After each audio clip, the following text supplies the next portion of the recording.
Hello મિત્રો, good morning, જય દ્વારકાધીશ. અત્યારે વાગી ગયા છે સવારના 8 અને આપણે જવાનું છે એક મસ્ત મજાની જગ્યાએ કે જ્યાં આજે 78મો સ્વાતંત્ર્ય દિવસ ઉજવાઈ રહ્યો છે અને આપણે જૂની યાદો તાજી કરવા માટે આપણે આપણા ગામની જ એટલે કે મારા ગામની પ્રાથમિક શાળાએ જવાનું છે. નાના ભૂલકાઓનો અભિનય ગીતો અને સ્પીચો સાંભળવા માટે કે દેશ માટે શું કરશે અને શું કરવાના છે.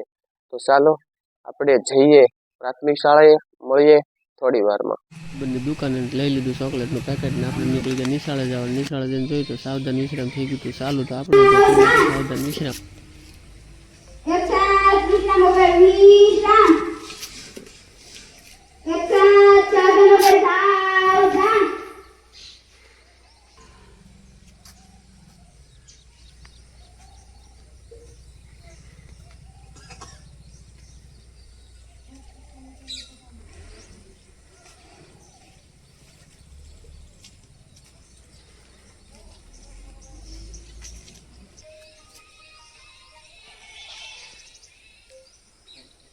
આપણે તો કરી નાખ્યું ધ્વજવંદન. હવે તો કંઈ કોમેન્ટ તો તમારે જ કરવાની હોય તો જય હિન્દનું કમેન્ટ પાછા કરવાનું ભૂલતા.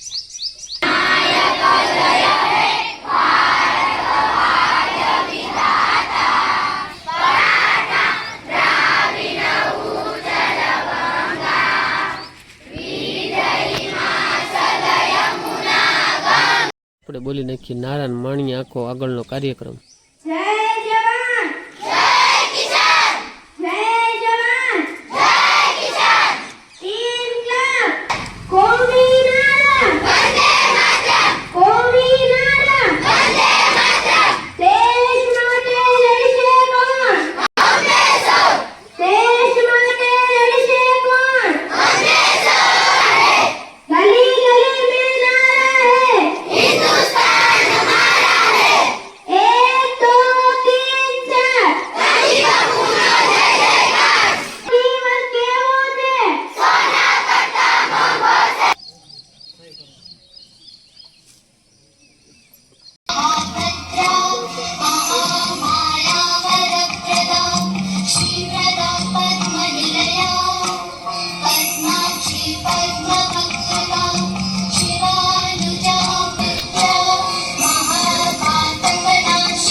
આઝાદી પછીના 50 વર્ષ દરમિયાન ભારતની વસ્તી 36 કરોડમાંથી વધીને 10 કરોડ થઈ ગઈ. વસ્તી વધારાના લીધે આપણા દેશમાં અનેક સમસ્યાઓ સર્જાઈ ગઈ. જંગલોનો વિનાશ કર્યો અને ત્યાં સિમેન્ટના કોકીના જંગલો ઉભા કર્યા. આથી હવા, પાણી અને અવાજના પ્રદૂષણો વધ્યા છે. માનવ જીવન ભયમાં મુકાઈ ગયું છે. પ્રદૂષણ નિર્વાહના અનેક ઉપાયમાં એક મહત્વનો ઉપાય છે વૃક્ષારોપણ અને વૃક્ષનો ઉછેર. વૃક્ષ વાવો, જીવન બચાવો. વૃક્ષ આપને અનેક રીતે ઉપયોગી છે. વૃક્ષોના લીલા પાંદડા પ્રકાશ સંશ્લેષણની ક્રિયા દ્વારા હવાને શુદ્ધ કરે છે. વૃક્ષો રણને આગળ વધતું અટકાવે છે. વૃક્ષો વાદળાને ઠંડા પાડી વરસાદ લાવવામાં મદદરૂપ થાય છે. વૃક્ષો દૃષ્ટિની શોભા વધારે છે. વૃક્ષો ઠંડી શીતળ છાયામાં પશુઓ, ખેડૂતો અને વટા માર્ગો વિશ્રામ કરે છે. અને વૃક્ષો પક્ષીઓનું રહેઠાણ પણ છે. વૃક્ષો રંગબેરંગી ફૂલો તથા જાત જાતના ફળો આપે છે. ઘણા બધા આંદોલનો કર્યા અને આપણા દેશના નાગરિકોએ આઝાદી માટે પોતાનું બલિદાન આપ્યું. આખરે 15 ઓગસ્ટ 1947ના રોજ આપણો દેશ આઝાદ થયો અને તે દિવસને આપણે સૌ દર વર્ષે ખૂબ જ ધામધૂમથી ઉજવીએ છીએ. તે દિવસે શાળાઓમાં ધ્વજવંદન કાર્યક્રમ કરવામાં આવે છે અને ધ્વજ ફરકાવવામાં આવે છે. તે દિવસે રાષ્ટ્રગીત ગાવામાં આવે છે, મીઠાઈઓ વહેંચવામાં આવે છે, સાંસ્કૃતિક કાર્યક્રમો કરવામાં આવે છે. તે દિવસે ઘણી બધી સરકારી સાર્વજનિક સંસ્થાઓમાં પણ આ કાર્યક્રમ કરવામાં આવે છે. બારણે કોણ આવ્યું?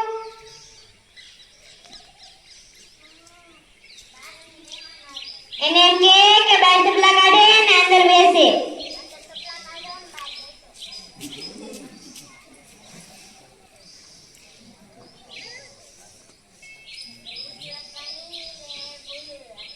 देखा आपने लापरवाही का नतीजा है।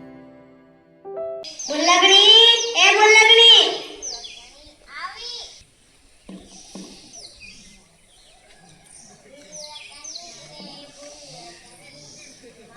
ગુલ્લગડી એ ગુલ્લગડી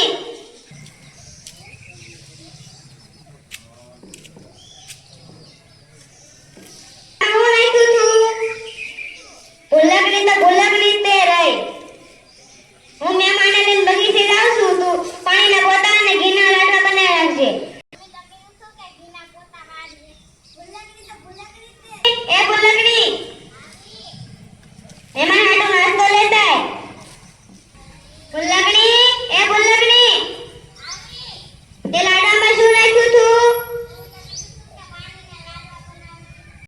ખોરાકની જરૂર પડે છે હવા પછી પાણી આપણી મુખ્ય જરૂરિયાત છે પાણી વિના જીવન શક્ય નથી પાણી પીવામાં વપરાય છે ઉપરાંત નાહવા કપડાં ધોવા વાસણ ધોવા રસોઈ બનાવવા અને ઘરની સફાઈ કરવામાં વપરાય છે મિલો અને કારખાનામાં પણ પાણીનો ઉપયોગ થાય છે પાણી વનસ્પતિ સૃષ્ટિ માટે પણ અત્ય જરૂર છે પાણી વિના અનાજ પાકે નહીં વનસ્પતિ ઉગે નહીં પાણી વિના પશુ પક્ષીઓ પણ જીવી શકે નહીં આમ જળ એ જીવન છે પાણી માટે આપણે વરસાદ પર આધાર રાખવો જોઈએ જે વર્ષે વરસાદ ન પડે કે બહુ ઓછો વરસાદ પડે તે વર્ષે દુષ્કાળ પડે છે મનુષ્યો અને પશુ પક્ષીઓ પાણી વિના ટળવાય છે ખેતરોમાં અનાજ પાકતું નથી વૃક્ષો વરસાદ લાવવામાં પણ આપણને મદદરૂપ થાય છે તેથી આપણે દર વર્ષે વૃક્ષારોપણ સપ્તાહની ઉજવણી કરીએ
મિત્રો તો આ નાનકડા એવા વ્લોગમાં તમને મજા આવી હોય તો પ્લીઝ લાઇક કોમેન્ટ અને શેર કરવાનું ભૂલતા નહીં આજના વ્લોગમાં બસ આટલું જ તો મળીએ નેક્સ્ટ વ્લોગમાં જય હિન્દ જય ભારત